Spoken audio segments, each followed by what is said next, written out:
Today we have a riveting clinical interview from the 1960s featuring a patient known as Patient 21, later to be revealed as George, experiencing an intense manic episode. This remarkable interview provides a unique glimpse into the world of mania as seen through the lens of mental health professionals from over half a century ago.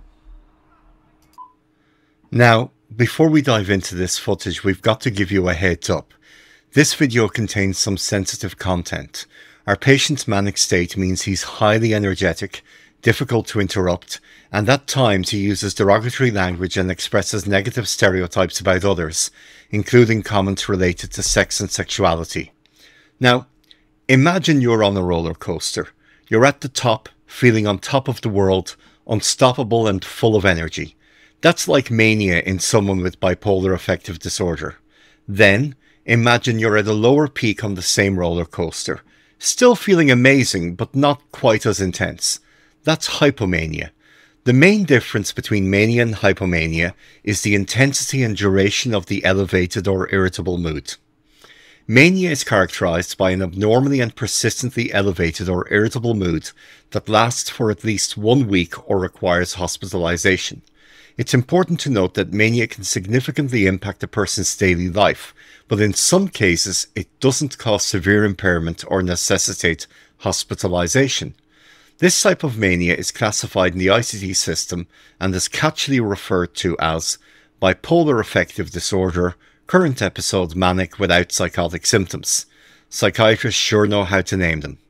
So, in a nutshell, mania is like the intense high-energy peak on that roller coaster, while hypomania is the slightly less intense but still elevated part of the ride. Understanding the difference between the two is crucial for understanding and managing bipolar affective disorder. In this case, patient 21 is manic, uninterruptible, highly energetic, and disinhibited. The interview is 10 minutes 47 seconds long. Before watching the video, guess how long patient 21 speaks without interruption from the start of the video and post it in the comments below. Let's see how close you are. I love the start of this video as it reminds me of so many interviews with manic patients I've conducted. The video starts with patient 21 already speaking, the recording staff stating that the interview is about to start and what his identification within the video will be, all while patient 21 continues to speak over them. Keep the definition of flight of ideas in mind as you watch and try to follow as patient 21's thoughts trip over themselves to come out. Flight of ideas is a specific thought disturbance commonly associated with mania or hypomania in bipolar disorder. In flight of ideas, a person's thoughts race and they rapidly shift from one idea to another. While there may be a connection between the ideas, the person moves so quickly through them that it can be challenging for others to keep up. The individual may also be more talkative than usual or feel pressure to keep talking during this time. Now, let's start watching. What are you holding that thing in front of my face for, huh? Let's take a picture. I'm so goddamn beautiful. The girls are just jumping all over my ass. Not only the girls, but the boys too, and the men. I gotta have a bodyguard. Reverend Ellington is a big, tough guy. He keeps them goddamn boys off of me. Is there a girl? Well, she might as well learn the facts of life. Yeah. Well, he's certainly uninterruptible with a rather grandiose view of himself and his attractiveness. He is disinhibited and thinks he needs a bodyguard to keep men and women away from him. Not only that, but he suggests that if a woman is present, she might as well learn the facts of life, presumably from him right there on camera. Now, what do you want to know? I'm going to pose like a son of a bitch. Show my teeth. Okay, let's shoot. What you want to know? I'll tell you all about how to cure the sick. You know what makes them sick. Now I'm going to tell you how to cure them. First of all, do away with the electric shock. It interferes with the abstract thinking, the prefrontal lobes. Bring back the metrazole. Metrazole, also known as PTZ, shock treatment, was a type of convulsive therapy discovered by the Hungarian psychiatrist Ladislas Meduna that was introduced in the 1930s as a treatment for various mental health disorders, particularly schizophrenia and depression. Metrazole shock treatment involved administering an intravenous injection of metrazole, which causes a rapid onset of seizures. The induced seizures were thought to have a therapeutic effect by resetting the brain's neural circuits. However, the exact mechanism of action remains unclear. This is somewhat similar to how electroconvulsive therapy is thought to work today. The treatment gained popularity in the 1930s and 40s, but its use began to decline in the late 40s and 50s due to the introduction of electroconvulsive therapy, ECT, which was considered more predictable and easier to administer. By the 1960s, metrazole shock treatment had mostly fallen out of use in favour of ECT and the emerging pharmacological treatments for mental health disorders, particularly as the fatality rate for metrazole shock treatment was estimated to be at least 1 in 1,000 to 1 in 100. In my opinion, given the different standards of record keeping at the time, it is likely that the death rate was towards the higher end of this estimate, which, when one might have 3 or 4 manic episodes each year, each episode needing multiple metrazole treatments, yielded a high yearly mortality rate. Most fatalities resulted from complications such as cardiac arrest, respiratory failure, or fractures sustained during the convulsions.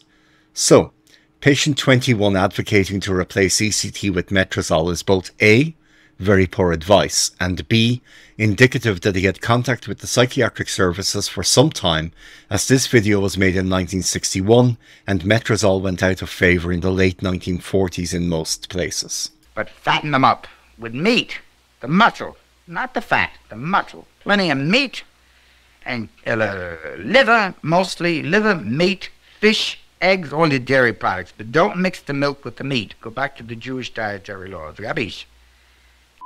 Now we have the first mention of dietary laws. So far his focus on nutrition was a bit strange, but didn't seem to fit into any overarching theme.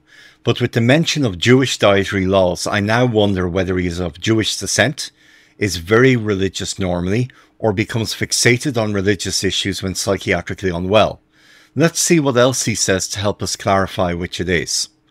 In the next section, patient 21 details 3 common treatments for bipolar affective disorder, manic and depressive episodes at that time.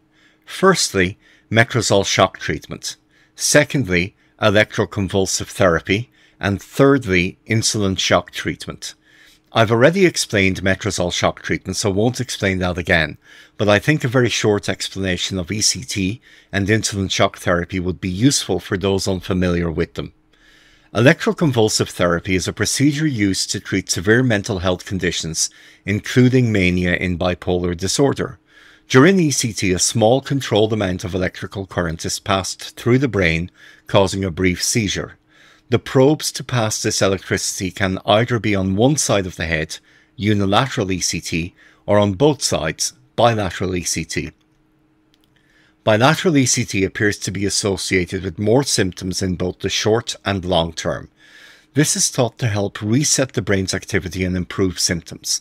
While the exact way ECT works remains unclear, it's considered a safe and effective treatment for severe mania, especially when other treatments like medications or therapies haven't worked. ECT is typically done under general anesthesia, and patients usually receive a series of treatments over a few weeks. Although ECT can cause some temporary side effects like memory loss or confusion, these usually resolve after treatment ends. It should be noted that ECT can be a controversial treatment among patients and the media, particularly because historically it was overused and misused. Insulin shock therapy, also known as insulin coma therapy, was a psychiatric treatment used primarily in the 1930s and 1940s for various mental health disorders, including schizophrenia and sometimes bipolar affective disorder. The treatment was developed by Austrian psychiatrist Manfred Sackel, who believed that inducing a state of hypoglycemia, low blood sugar, through the administration of insulin could have therapeutic effects on the brain. During insulin shock therapy, patients were given large doses of insulin, which led to a sharp drop in blood sugar levels, resulting in a coma. The coma typically lasted for several hours, and patients were carefully monitored throughout the process. Once the coma was induced, glucose would be administered to reverse the effects of the insulin and bring the patient out of the coma. This procedure was typically repeated over several weeks, although treatments of up to 2 years were recorded, with patients receiving multiple insulin coma treatments over that time. The exact mechanism behind the purported therapeutic effects of insulin shock therapy remains unclear, and the treatment was controversial even during its time. The cure rate, if we can use that term loosely, was about 50%, but side effects were horrendous, with up to 5% mortality, and most patients suffering metabolic disorders, including obligate obesity, as a result of the treatment. The use of insulin shock therapy declined significantly in the 1950s and 60s with the introduction of antipsychotic medications and other treatments for mental health disorders, including electroconvulsive therapy. Thankfully, today, insulin shock therapy is considered an outdated and dangerous treatment and is no longer used in modern psychiatry. Then he gave me the metrazole. 3 treatments and I was all right. I had 3 electric shocks that made me crazy. 60 insulin treatments did nothing but blow up my body. I weighed 180 pounds, but the metrazole, the pins and needles went right out of my head. And the anxiety and laying on the couch like a dead man, that disappeared. Bring back the metrazole. Dr. Murphy, a good Irish Catholic doctor, invented it. And Dr. Bellinger in the Brooklyn State Hospital, he used it on me and got me out in 4 months on my 21st birthday, February 22nd. What a gift, sir. On Labor Day of 1957, the Christian Science practitioner brought me out of it. Then I decided I was going to commit suicide. It is quite common for a manic episode to be followed by a significant depressive episode, and many patients I've treated have become so depressed following a manic episode that they consider self-termination. Treating mania is a bit of a tightrope in that sense. You want to help reverse the manic episode, but you don't want to do so rapidly and aggressively that you precipitate an attempt at self-termination. I tried everything, even the Roman Catholic, the pieces of the bones of St. Teresa and all that shit. I drank holy oil and holy water. My sister bathed me with all that bullshit. And I said, either I'm going to get cured this weekend, I'm going to get throat cut, because the doctors had written to my sister, and I sneak. I'm a snoop. Hey, he's hopeless. He's going to stay here for life. I passed the Catholic chaplain's office, and the Protestant minister, that son of a bitch, he says to the priest, he says, I see they threw the Christian Scientists out of the chapel. And the priest said, well, they do what's good. See, the Catholics are very charitable. He said they do what they can, because we're only a small group. I said, the son of a bitch, right at that moment, mind you, when I heard it, that's not coincidence, that's a divine plan. I went to the Christian Scientists. In 3 days, on a Monday, I came back to the hospital. The Jewish doctor, he looked at me. I was sitting big as life on the telephone. He said, quoting from the Bible, He hath put the mighty down from their seat and hath exalted them of low degree. I was a dead dog on the floor on the Friday when I went on path, and on Monday I was a big shot behind the goddamn desk. Note again the religious preoccupation.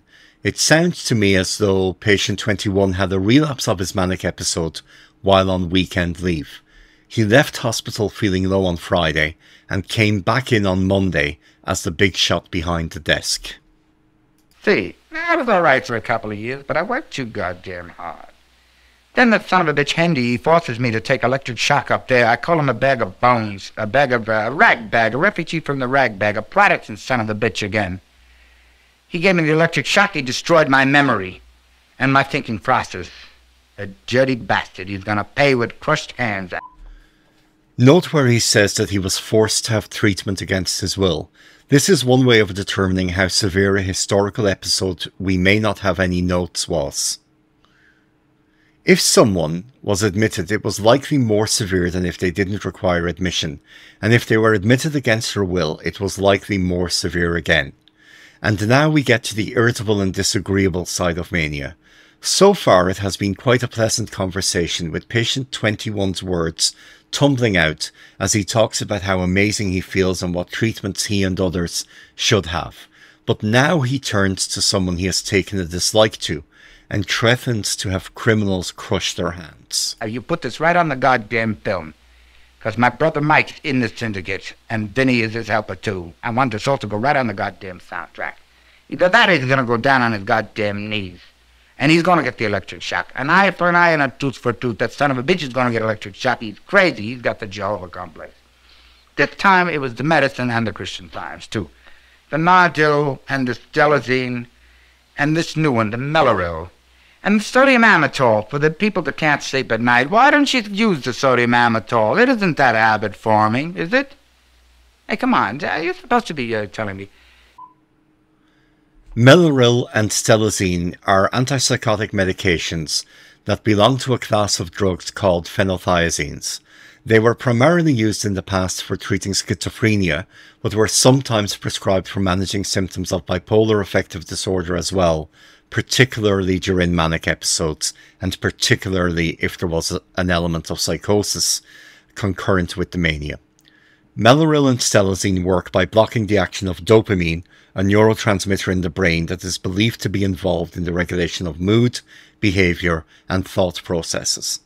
By reducing dopamine activity, they can help alleviate symptoms like agitation, racing thoughts, and hallucinations that may be present during a manic episode in bipolar affective disorder. Mellaril can cause significant side effects including sedation, low blood pressure, dry mouth, constipation, weight gain, and potentially life-threatening irregular heart rhythms. As a typical or first-generation antipsychotic, Stelazine can cause significant side effects also, including extrapyramidal symptoms, movement disorders, sedation, dry mouth, constipation, and weight gain. Mellaril and Stelazine are no longer widely used for treating bipolar affective disorder or other mental health conditions due to their potential side effects and the development of newer, safer antipsychotic medications, particularly the atypical or second-generation antipsychotics.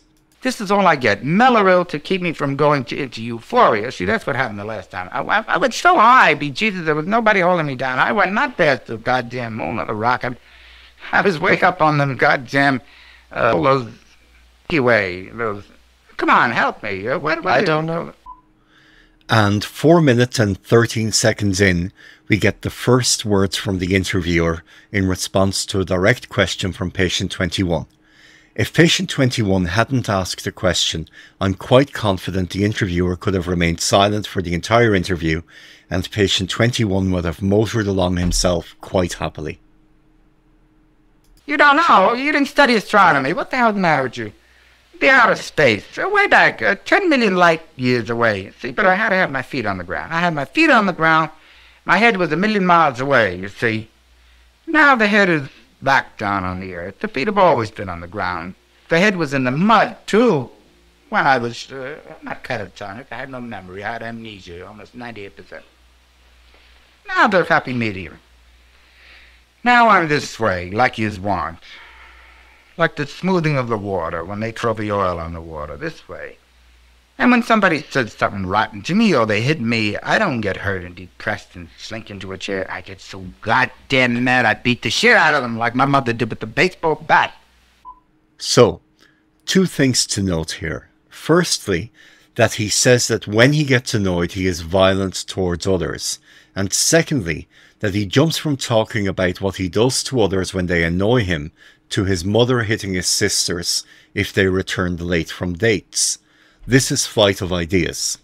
My mother hit them goddamn whops in the head with a baseball bat. And the girl, if they come home late, she hit the boyfriend on the back with a broom and she threw the dishes at the girls like Maggie and Jigs. Down the cellar she chased them. She'd sit up and cussing and swearing and putting the curse of Rome on their head until 11 o'clock they were all in. Then she said the name of the Father and the Son and the Holy Ghost, and she went to bed and she slept a piece of the just. That's why she survived to be 51 with 9 children, 7 daughters, keeping company at the same time. She had 6 or 7 more children after that, stillbirths and some that lived. Oh, my brothers, what a tragedy. With 2 boys, me and my brother Ziggy, and the 7 girls that lived. The girls were tough. But the 5 or 6 boys she had after that, well, in that time of life, they're not supposed to have the children. They were either stillbirths, or they died, or the doctors couldn't put the life into them, or they died within 3 or 4 months. She was too old. She had her last children when she was in her 40s. This interview was recorded 6 decades ago. In most of the developed world, a woman dying in her 50s would be considered very young now. Back then, it wasn't. I think we forget just how far we have come in terms of medicine and life expectancy in the past 80 years. The next section may explain why he references religion so much. He claims to have been a Protestant minister in the past. That's sad. No, I got all kinds of little brothers here and there. I was in the Big Brothers organization in Boston when I was a Protestant minister. You're from Boston? No, I went to Boston University there. Brothers and sisters, all my brothers and sisters. Even the college, too. There's some that are so goddamn nice. Most of them are a bunch of shitheels, too, but the Jews are my best friends and the Christian Scientists. The Protestants are all fucked up. Well, it was both a different time, and he is clearly manic and may well be saying things he doesn't believe when well. With that said, sometimes being manic simply makes people less cautious about whom they expose their real hidden beliefs to. So while we give psychiatrically unwell people the benefit of the doubt, sometimes they can be racist and disagreeable when well also. People are complex, flawed, but still deserving of care. They're all against something, but they're for. I can't figure out what the hell are they for. They're negative. Protestants, they're the son of a bitches that go preaching the Bible up and down them goddamn hall there. And they're saying they're being persecuted. They're not being persecuted. The son of a bitches are sick. They see visions and hear voices and all that horse shit. The only ones that saw the visions and heard the voices that were real saints were people like Joan of Arc. There was a real. She didn't hear voices. Only what we Christian Scientists call angel force, God directing our thought processes. Not voices. We don't hear voices and we don't see visions. We see in the mind's eye. You do too, don't you? Right here now. Can't you picture your wife and your children at home and what she's doing, getting your supper prepared? You can. Sure. Of course. That's what it is in Christian Science. Only clear. It's sitting all over the place. That is terrible. All right, so. Oh, where's that cup of java? Not on. Cup of poison, I call it. You know what the coffee is good for? It serves as a good purgative to wash your lower intestine out. And the trinesia I get, it settles the acid stomach. But I haven't had any trinesia for 2 days. Because they're afraid of me. I terrorized the ward. And Reverend Ellington, who's my very best friend, he's doing the healing work. And again with the flight of ideas and sudden glimpses of irritability. Reverend Ellington is his best friend, but he terrorizes the ward and the staff are afraid of him. It's all just very disjointed. He's a student of Christian Science too now. Because I don't want to be bothered. I pray for them too, but I ain't gonna fight. I play the piano and I pray for the son of a bitches, that's all. They're mostly a bunch of dead bellies. They're dead from the neck up and from the waist down they ain't got far to go. They're alive in the pants, most of them. But from here on up, they're dead spiritually and mentally. From here on down, all the bellies are alive. They pot all that goddamn chow in there, and they never take a shit. You ought to hear the way they think, some of them old bastards that sit in the chairs. An old chief, we got an Indian chief. He shits maybe once a week. It smells like a serpent crawled up his there and died there. It smells like a serpent crawled up his there and died there. Ah, the poetry of disinhibition. This is obviously quite disinhibited and inappropriate, and not the sort of thing most people say about each other when well. Obviously, some do, which is why it would be helpful to have an appreciation for patient 21's behaviour when well, to determine if this sort of talk is normal for him or proof positive of illness. In the meantime, it is safe enough to assume it is a sign of illness. Hey, if you don't like this J.D. Charcon thing, the hell with you. Mrs. Mayer and Dr. Slockbauer with it, too. There's nothing bashful about me. When I was a kid, I used to run down the cellar and hide in the coal bin when anybody came in the door. But they shot me out of that. The insurance man used to come around on Friday night and ask my mother, can George come and turn the lights out in the synagogue? I flicked the switch to the old rabbis. Orthodox, I still go see them every time I'm there. That's the first place I head for the rabbis over there. More flight of ideas. Not bashful, hiding in a coal bin, turning off lights in the synagogue, and now visiting the rabbis whenever he is in town. Also, it appears his name is George. They couldn't flick the switch. Oh, yeah, he used to lift me up. I was 5 or 6 years old. Let me just pose a little bit now. I wish I had some different clothes. Oh, look at the clear, beautiful eyes. Let me see. Get me all around here. How about the physique? Should I take my shirt off or anything like show. that? Sit down. No. It's on my hand, I told you. I'm not repressed anymore, kid. I'm not inhibited, but I'm not an extrovert. either. I know when to shut up and listen to people who know. Can you now? I certainly can. I can maintain silence here for the rest of the time, and you talk. I asked you to. Go ahead. Now let's see if you can keep quiet for a few moments.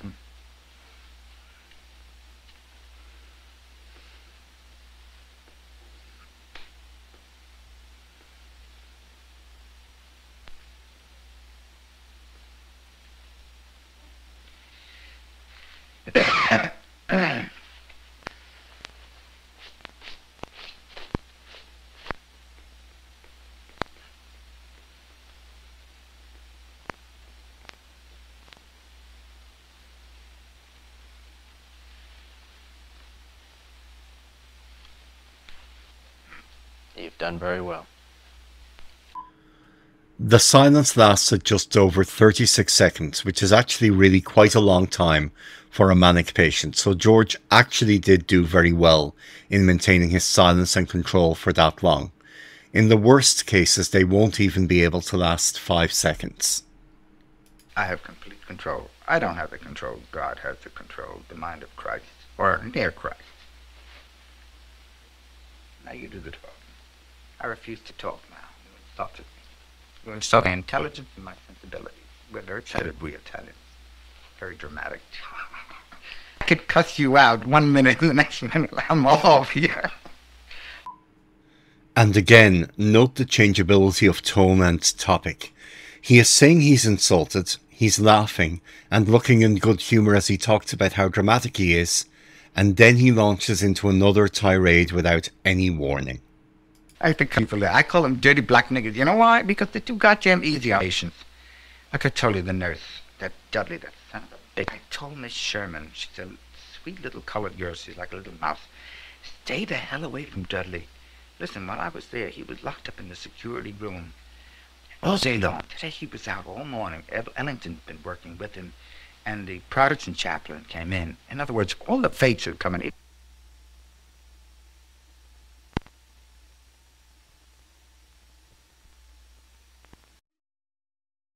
We hope that you've learned a bit about how manic patients can present and some of the treatments which were used at the time, but thankfully not anymore, and can appreciate how uninterruptible, changeable, challenging, and with a lack of insight into the ramifications of their decisions and actions they can be.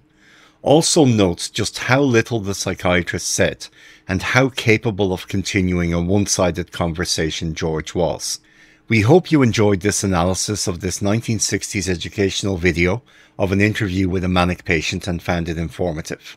If you'd like to see more videos like this, we have links to a playlist of other interviews on the right of your screen now, as well as a link to our latest video on the left of the screen. If you want to be notified when we release further videos in future, please subscribe and hit the bell icon. As ever, take care of yourselves and each other.